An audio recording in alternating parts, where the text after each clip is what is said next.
What is the next big area of your incurables? The next big area is what I call circulation or movement or exercise. One thing that I briefed on before is it's so important. You can drink all the best fresh organic juices that you can get. You can take the best herbs, and you'll get the chemistry of those plants and the nutrients from that juice into your blood. But if you can't get that blood to where the disease or the tumor is, it doesn't do any good. What do you mean exercise? These people probably can't get out of bed. And what you do know mean what? Exercise? Imagine my foot's there right behind them because they got to get out of bed or they're dead. Okay? This may be the toughest category. You got to get up out of your bed and get moving. If you don't, you're dead. You've got to move that body. Well, the first thing is just, I'm not saying we all need to start out running, a 3-minute mile. Well, they can't do it. That's right. Okay, walking. Start anywhere. Get up and start moving. More today than you did yesterday and more the next day. You got to move that body. I mean, that is possible, what you're saying? Absolutely. Even for people with lung tumors, brain tumors, they can walk? Absolutely. And I force them. And don't any of your colleagues say you're just being cruel? Oh, they think I'm being cruel? They're going to fall over dead trying to walk? I worked with many doctors and watched them work with people with arthritis, advanced arthritis. Some doctors took a year to help people. Some doctors took 6 months. I saw Pavel Arola get people that were crippled for 30 years with rheumatoid arthritis out of their wheelchair and marching in 3 weeks. And he did it with a lot of yelling, and he put his foot up their rear end. That's the bottom line. In other words, they had to get out and exercise. That's right. If you rest, you rust. You got to move it. You got to use it. That increases our circulation. All right, so you make them do some kind of walking, I assume. Yeah, walking is a good start. Walking and breathing. Just even if you're walking around your living room, and if you're in a walker, use that walker. But you got to get moving more. Lying in bed is not going to increase your circulation. It's not going to heal you.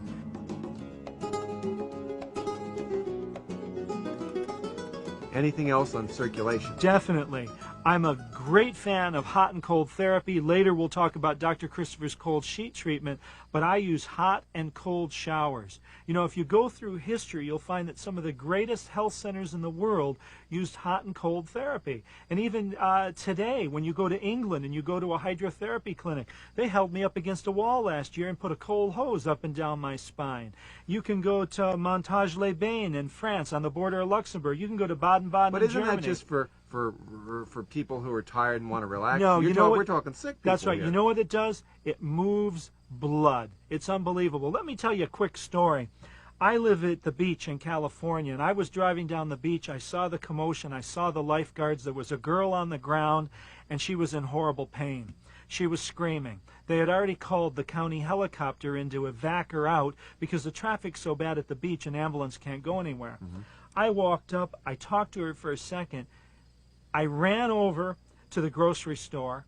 I got an ice pack, and I also got a burrito. I put it in the microwave and heated up a burrito. I came back and put that burrito on her pubic bone. I put the ice pack on her head, and by the time the county helicopter got there, she was okay. It's hydrotherapy or hot and cold. Hot and cold is the fastest and most efficient way. And what I did, we forgot about the hot water bottle for painful periods. I mean, that's a shame. That's one of the most effective treatments.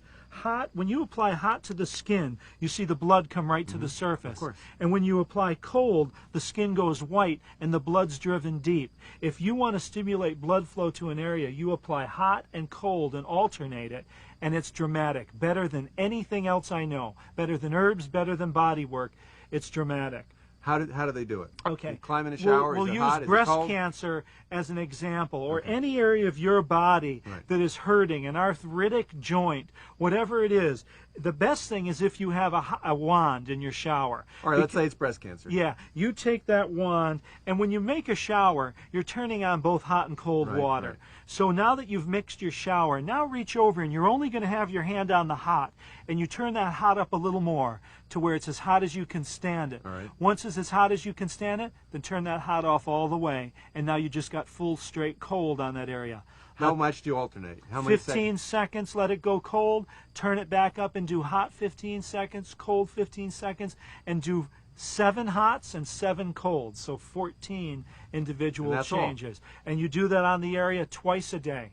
If you're a really good patient, 3 times a day. And that'll drive more blood to that area than anything else you can do. And now if you have the power of the herbs in your body, and you have the power of the juices in your body, and the vitamins and the minerals and the enzymes from those juices and the chemical properties of those herbs, now you're going to get that blood to that area. Yeah, you've seen that simple, it seems like too simple to do much good. Yeah. And you've seen it make a difference. Oh, incredible difference.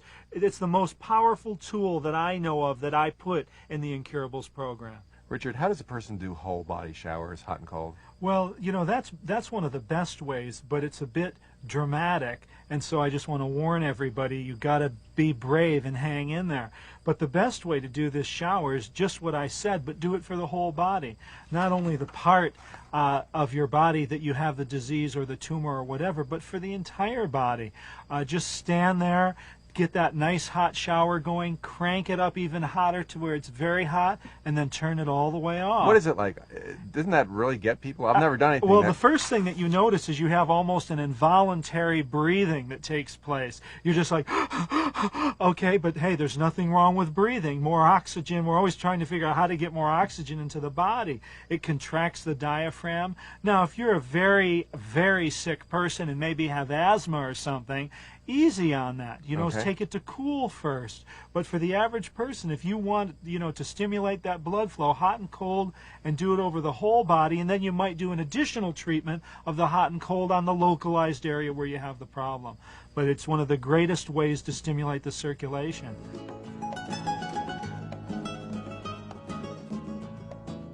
There's a few other ways that I'd like to mention that a lot of people don't do, and it's unfortunate, is touch. We need to touch each other more, get some body work, squeeze those muscles and those tendons and move the circulation and the lymph flow through that body. We're not only exercising and stretching and moving to move that blood and circulation, we're doing the hot and cold showers, but get someone to grab a hold of you. Now, this is something I would guess not normally done with terminally ill You know, most patients. people don't, most terminally ill patients, nobody wants to touch them. They don't even want to touch themselves. I get patients that come in my office with breast cancer tumors that are the size of a large donut, and they've erupted out of the breast. There's a hole in the middle this big around, and blood and pus is pouring out of it. I mean, it stinks. It's messy. It's horrible. I'm not talking just about a little boil here. I mean, these are major cancers. I never knew tumors could come out like that. That's right. They come right out of the body, and people don't want to touch them. You have to love that area. You have to love all the areas of your body, especially the ones that are hurting. So if a woman's got a breast thing, what did you tell that woman? Well, we put poultices on there, and we'll get into the specifics with breast cancer, but you got to touch that breast. You got to massage it under that arm. You got to get specifically under that arm, That's right. Get that blood circulation going. You can't be afraid to touch the areas of your body that are sick. You need to touch them more, and you need to get your friends and relatives to squeeze your neck and massage your legs or whatever it is. You can even do some work on them. We need to touch each other more. And if you don't have someone around, then you have to touch yourself. You have to massage yourself. Okay. And of course, for anybody that has the opportunity, get some body work. Go to someone, get a massage, get some shiatsu, get some acupressure. But don't really sick people normally do that when they get into alternative alternative I find that most health? Americans generally don't like to get touched. Okay, basically, now I'm talking about the older group here. Okay. Most older Americans aren't used to a lot of touch, and they need more touch. They need more hugs. They need Certainly more love. this is no part of traditional therapy. Oh, definitely not. Pretty much doctors don't touch their patients much anymore unless they have a knife in their hand. Okay. I mean, you know, you can hear the heart better through your ear on a person's chest than ever you could hear it through a stethoscope. The only reason the stethoscope was designed was to keep a distance from a patient. You can't hear the heart better with it. The best ways, we got the stethoscope right here. Put that ear on a patient's chest, but doctors don't want to get close, don't want to touch. We've gotten away from it, and it's a shame because it's such an important All right, part so of you healing. tell everybody who's on the edge they've got to work that part or get their body stimulate that circulation. Okay. Overall, the whole body and So, the and again, I got to specific point out, area. you're not making general suggestions. When these people come in like that, you are saying this is part of the program. Oh, part of the They program. better do it, right? Part of the program. And I even tell them how many repetitions to do the hot and cold and how many times a day to do it.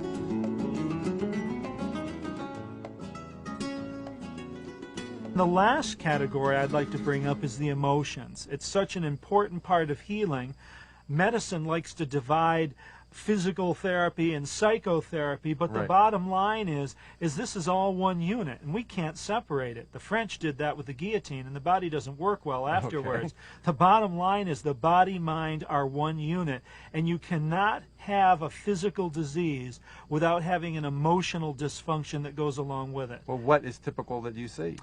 You name it. Depression would probably be the number one. But the first thing is it's important to understand that the immune system reacts and reflects what's going on in our mind. And this is proven now. In medical schools across the country, they've discovered that on your immune cell, they found a receptor for a neuropeptide. Now, all the cells in your body have receptors for different things, chemicals, hormones, vitamins, minerals. But on every immune cell, on every T cell, on every B cell, on the macrophages, they found a neuropeptide receptor.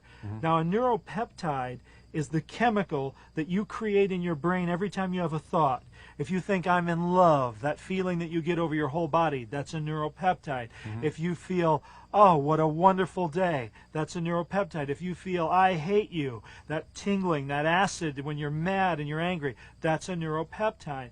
And what all the medical schools have discovered is that your immune cells have a neuropeptide receptor on the surface.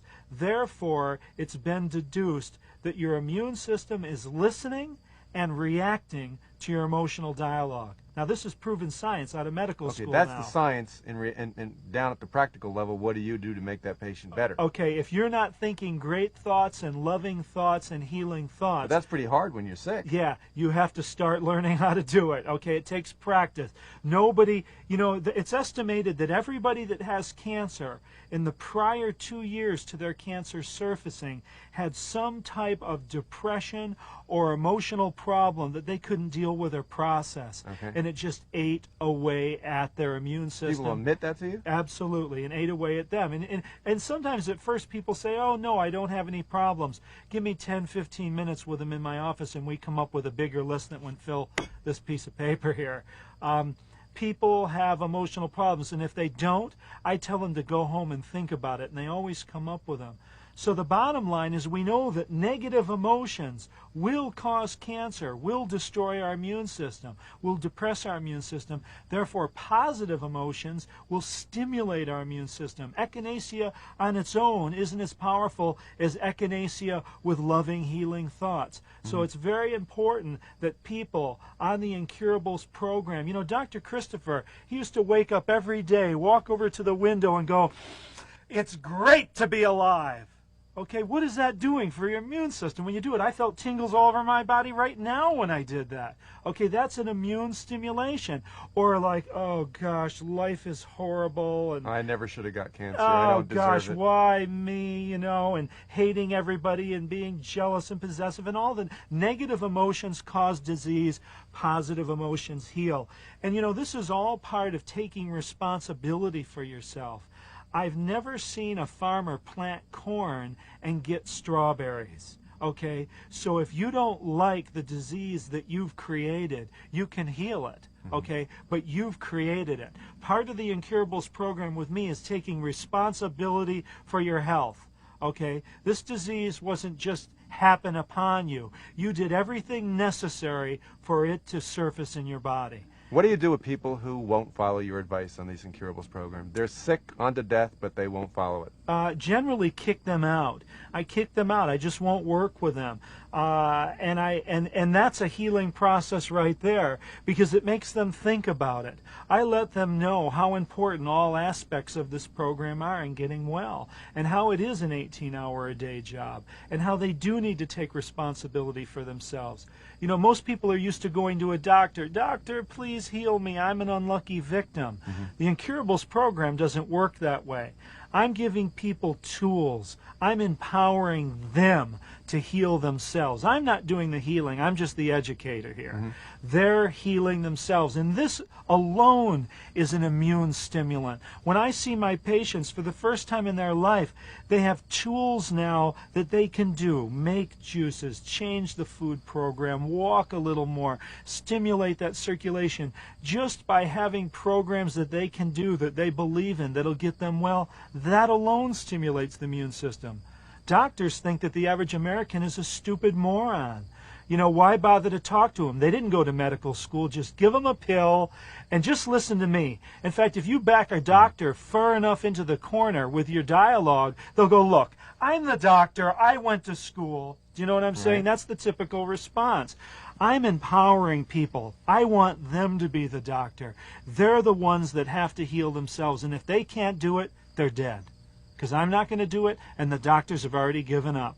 They have to heal themselves, and they have to get started on these programs. I want to point out with the incurable programs that even if you can't save someone's life, now Dr. Christopher said this too. Yeah.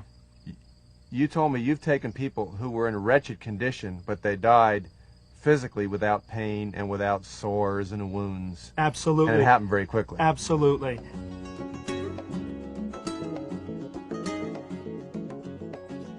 As I said earlier, everybody dies. I mean, the eventual end to this physical body is death. So the question isn't dying. The question is living as long as we can, feeling as great as we can. And then when we die, I mean, the worst case scenario would be to die in a hospital around a bunch of strangers, and the last sound we hear is the sound of the pulse monitor flatlining with tubes in both arms and down our throat. I mean, that's a nightmare. No one wants to die like that. Okay. I had a man call me many years ago and asked me if I'd come to see his wife in the hospital. And I said, what's wrong? And he said, she has cancer. And I said, how bad is it? And he said, well, the doctor said she was supposed to be dead in April. And they even signed his death certificate and just said for me to fill it in when she died. She's still in the hospital. She's had chemotherapy until they can't do anymore. She's had radiation till it's burnt her skin and her skin is bleeding. She has cancer of the kidneys, cancer of the bowel, cancer of the liver, cancer of the lungs, and she's just sitting in the room smoking marijuana, throwing up every 10 minutes. This was the case. And I said, oh, you know, I mean, I don't like going to hospitals, but I really couldn't turn them down. And I went and visited her. And she was in a horrible way. Half of her organs had been carved into. She had tubes up her nose, down her throat, IVs in both arms, in horrible shape. And she said, is there anything that you can do? And I looked at her and I said, look, let's start at the beginning here. Do you want to die in a hospital?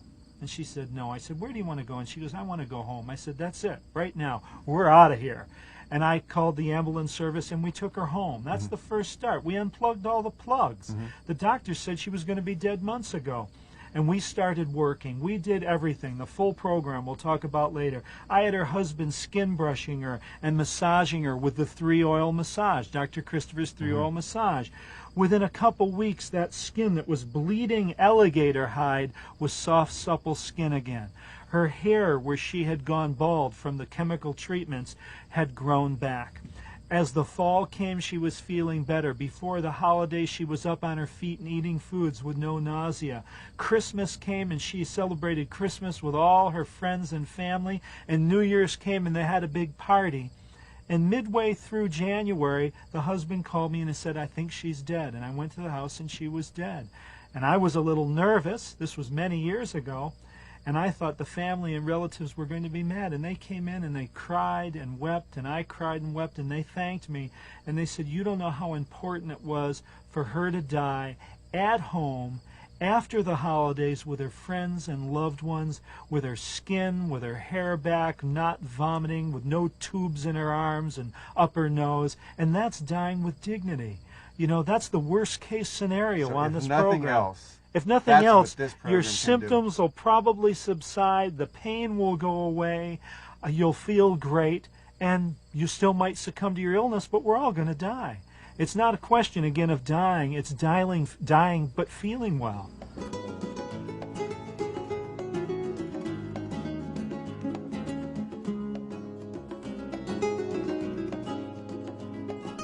You discovered that the formula Dr. Christopher was using was, for a lot of people in the 90s, Not potent enough. Now, how did you discover this, and how did you then develop a new formula? Well, when I first trained with Dr. Christopher, he told a story about a woman that didn't have a bowel movement for a month. I have to admit, at that point, my jaw dropped. I thought, oh, here's a fish story now. I became a non-believer.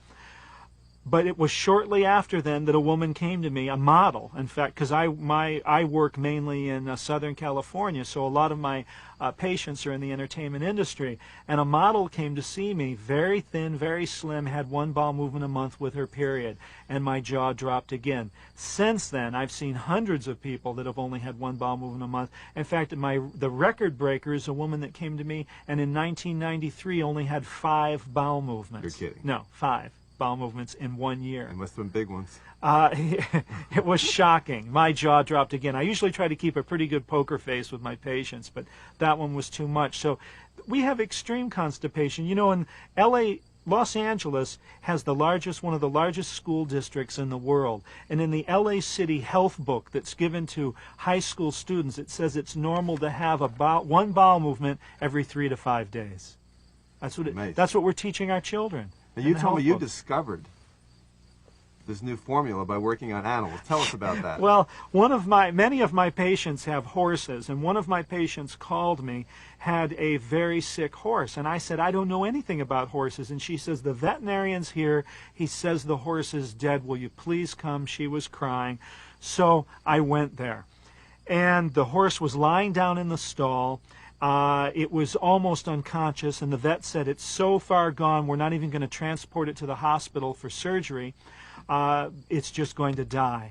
And I said, well, I'd like to get some herbs in it. I said, how would I do that? And he said, well, we can tube it. And I said, well, give me a pail of hot water. So I got a pail of hot water, and the first thing I grabbed was a handful of cayenne. And he grabbed my hand, and he said, what are you trying to do? You'll kill the horse. And I said, you just told me the horse was dead. And he goes, you'll burn right through its stomach. And I said, leave me alone. And the owner was there, and she said, leave him alone. So just for him, I put in another handful of cayenne pepper, and I threw in various herbs into this. We tubed it down the horse, and in 15 minutes, that horse was standing up in his stall. His eyes were quite wide open, and he was even nibbling at a little food, and the color came back in his gums. He was out of shock. And the veterinarian was absolutely amazed by this. And within a half hour, the horse was spraying the walls of the stall with the fecal matter. And I had accidentally, because it was my first case, given that horse about 10 times what would have been a horse dosage. But I was computing quickly at the time. And then it came to me at that point, I need to start giving people herbs that were used in the history for horses. In other words, a 1,000-pound, a 1,500-pound animal, because people are that constipated. You know, in the 1940s and 1950s, there wasn't a fast food restaurant selling 50% saturated fat meals on every corner, but there is now. McDonald's and Burger King are on campus in some schools, in some high schools across the country. So we have worse constipation now than ever in the history of the United States. The number one cancer among men and women in the United States as a group together is colon rectal. So you're saying what you found out is some of the formulas that worked for Doc 10, 20 years ago don't work today. And you had to goose the power. Absolutely. And up the power. And he would have done it if he was alive today. Because he would have found out. Absolutely. You know, he didn't continue to use something if it didn't work. He changed it. He upgraded it. All great doctors I studied with, Pavarola, Dr. Jensen said this to me many times. They said, take everything I have and keep it going. And keep it going doesn't mean to carve it in marble and look at it for the next 5,000 years. It means to keep it going and keep upgrading it, keep changing it, make it better. What's special about this formula for getting people with incurable diseases? It's stronger. The intestinal corrective formula that I use is it's stronger. It's 3 to 4 times stronger than any bowel cleansing formula on the market. But it doesn't hurt anybody. No, it doesn't hurt anybody. And it makes your bowels work. No matter what you think, no matter what you eat, no matter what you drink, and no matter how sick you are, your bowel will move. And that's what I had to develop. And I had to develop something that was strong and effective. For most people, I mean, you can take a lot of these preparations that are on the market, and they're not going to notice anything. Some of them even constipate you more. Herbal ones? Absolutely, because a lot of them are bulk formulas like psyllium seeds. And if your bowel doesn't have enough peristaltic action, you can take psyllium seeds till you're blue in the face. Your stomach will bloat out to here, and you'll have to get a colonic because it won't come out of you. You have to increase your peristaltic action, and that's the first thing that people need to do is have more bowel movements. So when someone comes in and they're in this near terminal condition, for you, that's number one. Absolutely. The first thing, everybody walks out with a kit to clean their bowel, period. If they don't want to, I don't work with them. Everybody needs to clean their bowel. I mean, it's that fundamental. That's that fundamental. It's the first step because that's our biggest elimination channel. That's the one where most of the waste is going to be removed from the body, and we have to make sure it's working. Otherwise, in your detoxification or your cleansing, you first won't get the results, and secondly, you can make yourself very ill. We're going to go all in your formulas in detail, and so let's start at the top with the first colon formula we've been talking about. Why is it different? How is it different? There's a number of ways it's different. The first difference is it's stronger. Most people use Cascara Sagrada in their formulas, the cathartic herb. And we'll have to look at cathartic herbs. In that category, there's a chemical that's in many plants that actually causes your bowel to move. It causes that peristaltic action. That chemical is an anthraquinone, and the specific one is called amodin. And the amount of modin in an herb depends on how much that herb will make your bowel move. Cascara Sagrada contains amodin, but of the amodin category herbs, it's one of the weakest. One of the strongest herbs in that anthraquinone amodin is aloes. And that's what I used on the horse, and that's what I decided to use with people. Aloes has more amodin in it than any other herb known, and so it's dramatic at how much it will make your bowel move. In fact, in many naturopathic schools, they take a colon of someone who's died, take that colon out, pin it to a table, and put aloe amodin on it, and it makes the bowel move, even though that bowel isn't even in a person. It's a direct chemical reaction between the chemical amodin and the nerve cells of that bowel. So that's why I say I can get anybody's bowel moving. In fact, we had a woman call us her 3-week-old baby was diagnosed with a disease that it had no nerve connection to its bowel. Therefore, its bowel was dead, didn't move, and she said to me, the doctors want to do a colostomy on a baby, on a 1-month-old baby. And I said, ridiculous. We gave her this formula, and its bowels worked. And I know that you don't even have to have a nerve supply to your bowel, and this formula will make you go to the bathroom. That's the bottom line. And so aloes is the strongest herb in amodin. The second is senna. Senna is a very strong herb in amodin, and it's double the strength of Cascara Sagrada. And then I also use Cascara Sagrada. So where the other formulas end, that's where we begin. With the Cascara Sagrada, then we also use the senna and also the aloes. So half of this formula are the strongest cathartic herbs known. And I don't know what people are afraid of and why they wouldn't want to use these I think they're herbs. afraid of ripping up the colon or having diarrhea. Or... You know what the biggest question people say to me? They say, will I become addicted to laxative herbs? That's what everybody says to me. Exactly. Now, before I even answer that, my first thought is, well, what's the downside of that? $12 a month. What's the downside to being constipated? Colon rectal cancer, diverticulosis, diverticulitis, death. Okay? So first of all, I'd much rather be addicted to herbs than have bowel cancer. That would be my first thought. The second thing is no one gets addicted to these herbs if they make their other lifestyle changes along with using them. So that's one of the ways that my intestinal formula differs from all the other ones on the market, is it's much stronger. And most people who read your newsletter or watch these videos are going to think, well, I've used intestinal cleaners and they don't work. Wait. Okay? Wait till you use this one. That's all I can say. Okay. I can say for the record, my own wife, Sandy, has used this. She used Dr. Christopher's regular formula, but as you say, it's not strong enough for the 90s, and it wasn't. Absolutely. She had to start with 2, 3, 4, stop working. Yeah. Took yours, she's getting better, her skin tone's better, her moods are up. Absolutely. Just from the colon. We just, we have to change and adjust herbal medicine and natural healing, not the basic concepts, but the programs to parallel what's going on this planet right now. We're under more stress now than we've ever been in the history of mankind. The planet's more polluted. We have to take that into consideration with our herbal formulas. People are eating the lowest fiber, highest fat diet in this country than ever before in history. We can't rely on bowel cleansers that were designed a half a century ago. They just won't work. Using this formula, is there anything they've got to know, procedures? Yes. Start with one, okay? Most people, I say, take 30, 40, 50 years to get themselves sick and then want to heal themselves in a weekend. It doesn't work that way. It's not a smart thing to do. And even with the bowel, I know that many people are very ill, but start with one. Just one capsule with dinner, and it's best taken with food. Okay. One capsule with dinner. If the next morning you don't sit on the toilet and go, wow, take 2 capsules the next night with dinner. And if the next morning, and just keep increasing that way, and you'll reach your dosage. It's that easy.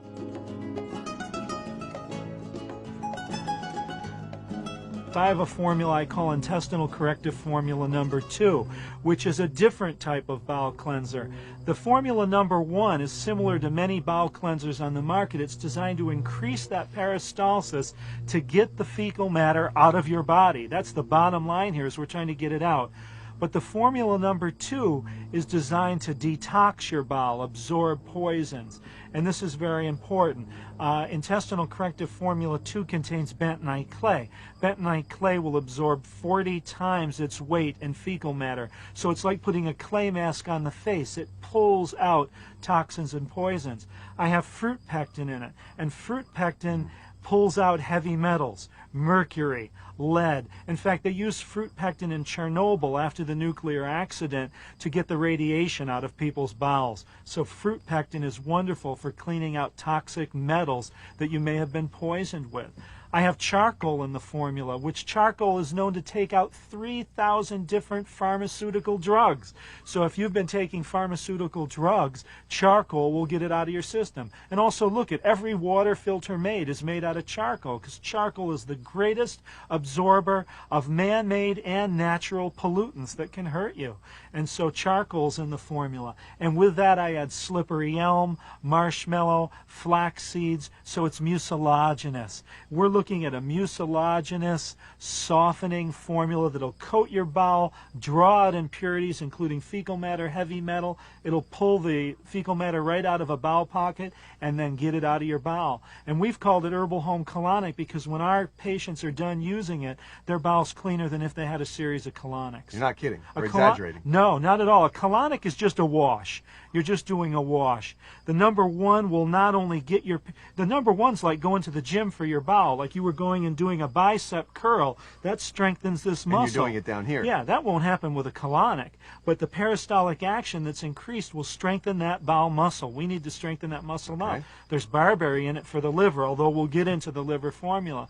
But it does much more. There's cayenne in it in case you have any intestinal bleeding, which you wouldn't get in a colonic. So herbal products, herbal formulas can do much more than just a washout. And so we do the first week of the intestinal number 1, and then the second week we continue to do the number 1, the cathartic capsules, and then we add to that program the intestinal number 2, the drawing herbs. And so it's about a 2-week program. Okay. Now I want to point out, you were talking to me last night, you said like in my case, or people like me that tend toward colitis or inflamed colon, you might reverse it. That's right. Where you take number 2. That's right. First. Only. Anybody that has an irritated, inflamed, aggravated bowel, where they may be having 3 or 4 bowel movements a day, maybe some diarrhea, maybe that the Crohn's disease would be an example, or colitis. They would want to use just the number 2 formula because they're not trying now to stimulate more peristalsis. They want to soothe and clean. So that would be the number 2 formula only.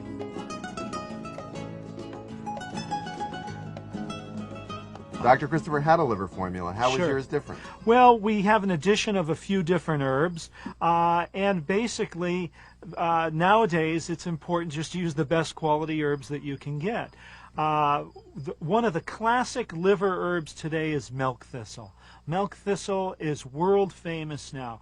It's been found the chemicals in milk thistle actually bind to the liver cells coat them and protect the liver cells, and so the liver itself, from any toxic invasion, whether that be French fries and fried food and rancid fats and free radicals, or whether that be PCBs and chemicals in the water, or even natural chemicals in nature.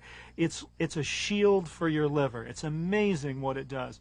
And so even while we're cleaning the liver, we got to coat it and protect it.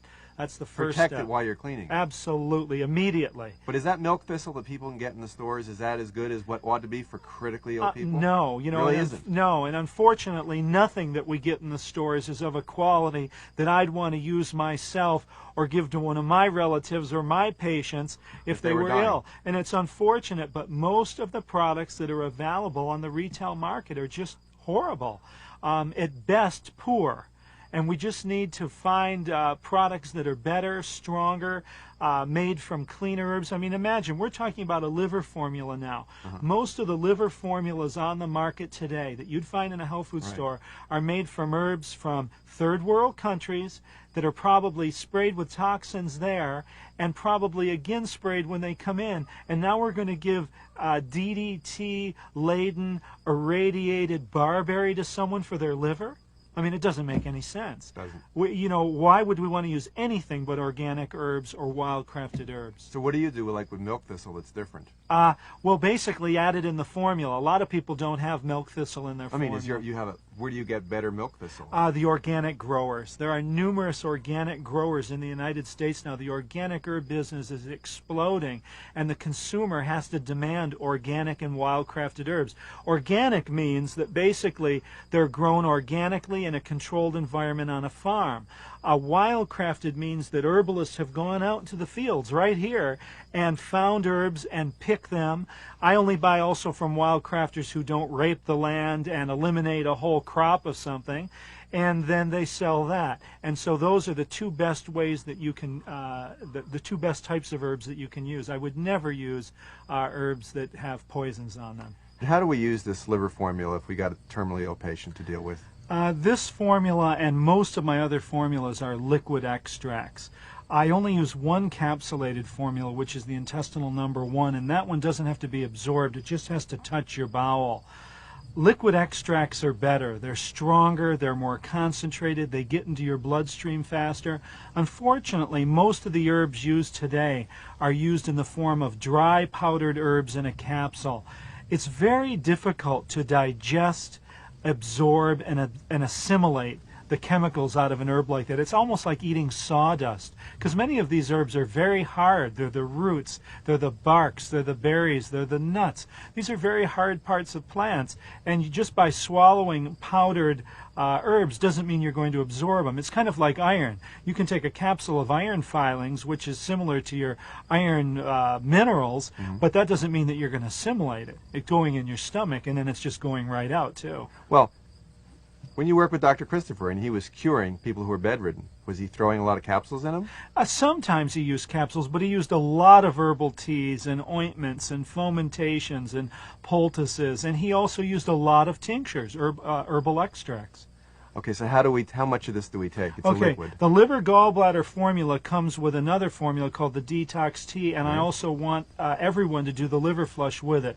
The liver gallbladder extract, a person needs to use 2 dropperfuls. Now, what I call a dropperful is when you stick the dropper in a bottle of herbal extract and you let go of the dropper and lift it up, it'll look like it's only half full. That's what I call a dropperful. If you were to count that, it would be about 35 drops, but who's got the time to count drops all day long? And why pussyfoot around with these herbs either? We need to take them in dosages that are medicinally effective, and most people just don't take enough. So the first step is we're taking 2 dropperfuls 5 times a day. Now we're talking the Incurables program here. That means 60 drops 5 times a day. Is that more than most herbalists would use? Oh, absolutely. It's over double what most herbalists would use, and on top of it, this formula has the herbs in them. You know, like most formulas on the market, I don't taste the herbs in the formulas. Can you taste this formula? It'll be extremely bitter, so everyone has to be brave here because all the liver herbs are very bitter. just the bitter taste, when we taste it in our mouth, starts stimulating the liver and will absolutely excrete bile from the liver through the gallbladder. I mean, that's a reflex. Just the bitter taste, yeah, a reflex, before we even swallow that herb. So if your liver tonic isn't bitter, get another liver tonic. Liver tonics need to be bitter. We have to get used to that. In this country, a salad is iceberg lettuce and a partially ripe tomato. In Italy, you have dandelion, arugula, chicory, the bitter greens. They stimulate your digestion. So, I mean, they're doing a little bit of liver cleansing when they eat dinner. Absolutely. You know, if we were to go out in the woods here and sample most of what grew, the predominant taste in nature is bitter. And unfortunately, in the grocery stores, the predominant taste is sweet and salty. So we're just not eating enough bitter. So that's how you take the liver gallbladder tonic, the extract. What do your colleagues think about your dosages? They think that they're extreme. They're afraid to give people this kind of dosage. But let's face it, the worst case scenario someone can have from taking too many herbs is usually they'll throw up. Most of nature has built-in protective chemistry and circuitry, and so if you take too many herbs, your body will vomit. So what do they think, you're killing people with too big a dose or yeah, something? But you know, I learned this when I started practicing in Asia, because when I first went to Asia and I did some studying and practicing there, you go to an herbalist in Asia and you walk out with a grocery bag full.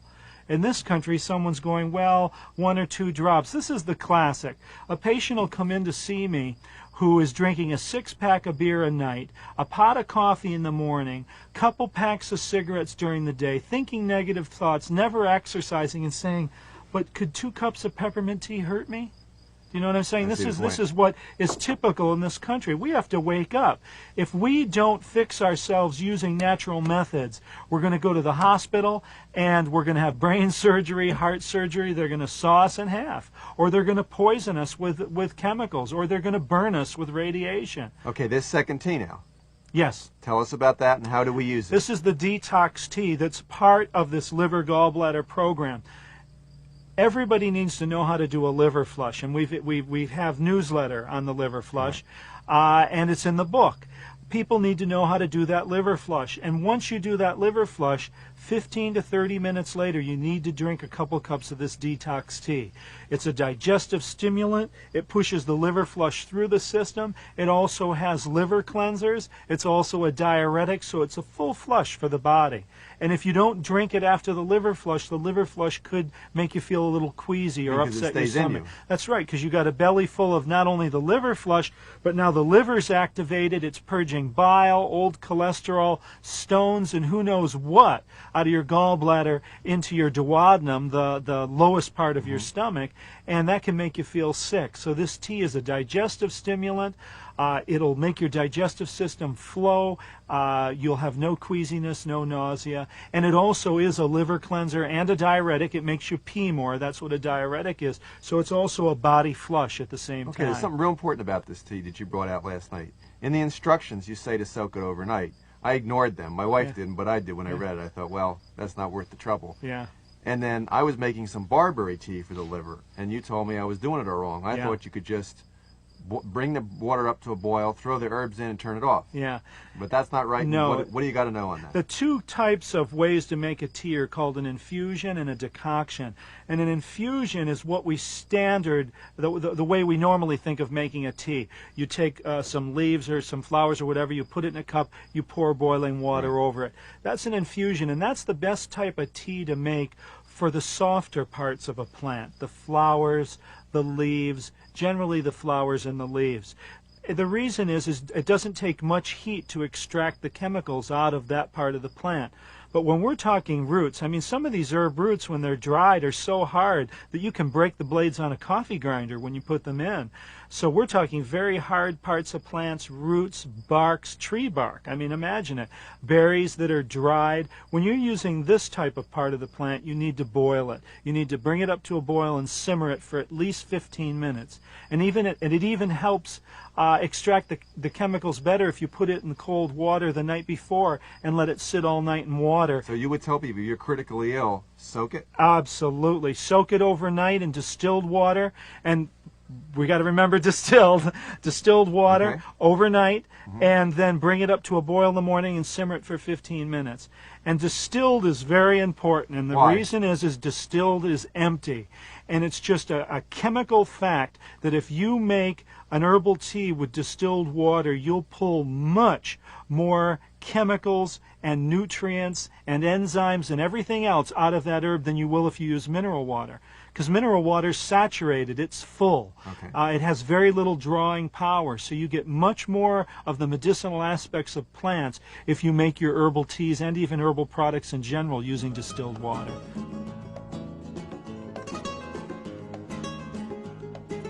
Kidneys. Okay. We also have a kidney bladder program. This is very important. I get many people that have chronic bladder infections and bladder irritation, and they've used antibiotics for years, and the bladder infection goes away, and then it comes back, and then it goes away. And some of these people eventually get one that is so resistant to antibiotics. And of course, this is the problem with indiscriminate antibiotic So resistant use. to what happens? That it doesn't go away. They use any antibiotic, and that kidney infection gets worse and worse and worse. And I'll tell you, with the herbs, you do the herbs one treatment for 1 week, it's gone. But how does this apply to somebody who's got a brain tumor taking a kidney tea? Well, everybody needs to remember, clean and stimulate the elimination organs. You have to get all your elimination organs working perfectly. In this country, we tend to only have two categories we'd fit ourselves in: working and not working. In other words, everybody thinks, well, my kidneys work okay. Well, that's not necessarily true. And many people upon autopsies show all types of gravel and grit and all types of material in their kidneys that was hurting their kidneys from doing their job. Everybody can use a urinary tract flush now and then. Have you ever seen a kidney on autopsy? Oh, absolutely. What does it look like? Oh, it'll look like a Jacques Cousteau segment. There's even material in there that looks like coral inside the kidneys. Kidding. All types of amazing contamination in the kidneys. So there's a valid reason for a cancer patient Oh, absolutely. to take care of the kidney, even if they don't have kidney cancer. Even if they don't have kidney cancer, even if they don't think they have kidney problems, everybody once a year at least, just on a general health program, should flush every elimination channel they have, if not more. But when you are on the Incurables program, you don't take anything for granted. You just assume that you're so sick because every organ and system in your body isn't working, and you go through them one by one and get them In other words, cleaned you're out covering working. every base because you know if you don't, they might die. Absolutely. Because you forgot one. Yes. How is this kidney formula different from Dr. Christopher's? Well, I use both types of formulas. I use a kidney bladder extract and a kidney bladder tea. I find that they work better together. And in the kidney bladder extract, I use more of the classic herbs like juniper berries and parsley root. I use corn silk. I use uva ursi. All the classic herbs that either make you pee more, which is called a diuretic, or they actually have volatile oils in them that destroy the bacteria that can live in your urinary tract. Okay. So they work very well that way. But then for the tea, I like to use foods. Carrot tops are a great kidney cleanser. Watermelon rind and seeds are a wonderful kidney cleanser. I go to the organic markets and I take all the silk, which is the part that everybody throws away. Wait, the silk? The silk, the hairs on the corn. That corn silk is one of the greatest diuretics in nature, and it will also disinfect the urinary When you say tract. diuretic, is this causing a person to lose vital sodium or potassium? Not Is that at what all. you mean by diuretic? Yeah, no, it stimulates the kidneys to do their job better.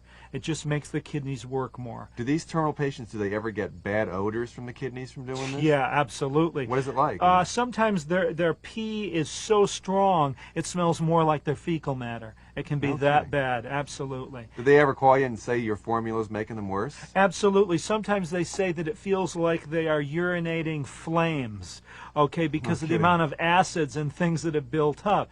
And unfortunately, they've probably done too much too soon. But depending on the urinary tract, depending on their condition, it can be quite potent. I've even personally drunk too much corn silk tea, and on urination, I was yelling a little bit in the bathroom. It really burned. Is that from the corn silk or from something that it's taking out of It's your body? from what it's taking out of your body. It's bringing out And if you're acids reasonably and healthy poisons. and you're getting this pain on urination from the tea, what about a person who's really ill? Well, people that are very ill can, especially people who have kidney problems, like we mentioned, kidney cancer. Take it easy. I mean, I always try to. I'll go to the side here for a second. Most people think that if we had a scale from here to here, most people think that people's breaking point is about here. Okay. I think people's breaking point is about 400 feet in the air. I don't know what everybody's afraid of. I've never killed anybody. I've never seen anybody, die from using herbs. I've never seen anybody get osteoporosis from not using dairy products. All the diseases I see in this country are diseases of excess. People just doing too much of the bad things. I have never seen anybody hurt from natural healing. Don't tell me your other healers think you're just a little too radical. Oh, extreme. Radical, extreme. They don't even want to look at me in the face when I tell them the stories. But I don't see them working with people with cancer and heart disease and all the diseases we mentioned before.